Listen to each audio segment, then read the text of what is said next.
Bw'abanga yakomyewo mu bulamu bwo osobola okumunywereza wamu oba bw'oba ogamba nti omulina talina buzibu bwonna munywereze wamu abeere nga ne bw'aba yeekyanze asigala awo. Ngenda okubeera nkulaga engeri gy'oyinza okubeera nga onywezaamu omwagalwa wo oyo gw'olina n'abeera nga tavaawo. Bw'aba yakomyewo mu bulamu bwo sipeera eno osaanye okubeera nga ogikola.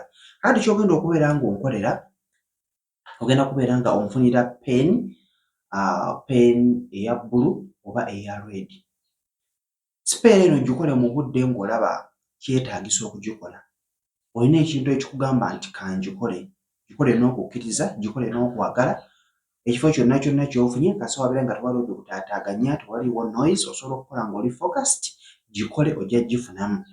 Ogenda kuwandiika erinnya ly'omwagalwa wo oyo kuno ku kigalo ekisajja.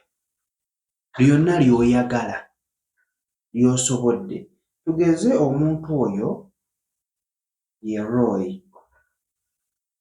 Bw'owandiika erinnya lino eno, njagala ogende ne ku lwala lwo olw'omukono gwo ogwa left,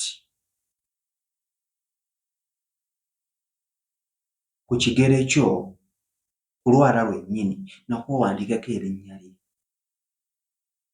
Njagala mumufolowinge bulungi kuba njagala mufunemu kingi. Bw'omaliriza okukola kino, genda ne ku kigere ky'ekisajja ku lwala wandikeko erinnya limu. Ogenda kuddira okugulu kwo kuno okwa right, kati ali left handed gwe naawe ojja kikola and vice versa. Ndowooza ontegedde.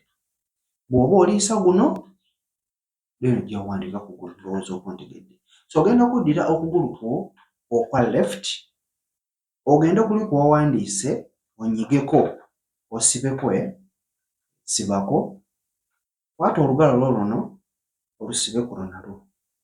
Tandika okubeera ng'olaamiriza, tandika okubeera ng'osiba omuntu oyo. Laamiriza ogambe nti gwe omwagalwa wange Roy, okuva n'olunaku olwaleero nkusibidde wano. Nze alikwesumululira singa ndibeera njegadde. Naye okuva n'olunaku olwaleero nkusibidde wano, nze alikusumulula. Yenna yenna kwana, yenna yenna gw'okwana, njagala mubeere nga mulemagana. Njagala mubeere nga temutuuka wala olowooze ku nze. Bw'oba weebase oloote nze. Bw'oba olina ky'okola nze abaakujjira, byonna by'oyagala. Omuntu oyo ojja kubeera omusibye, tajja kuddamu kubeera ng'atambula.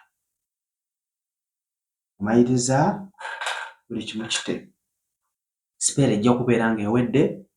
Subscribinga ku YouTube, followinga ku TikTok, kyonna kyonna ky'obuuza ombuuza ng'ononyeza ennamba yange ya WhatsApp. Mbeere bulungi, mbaagala nnyo.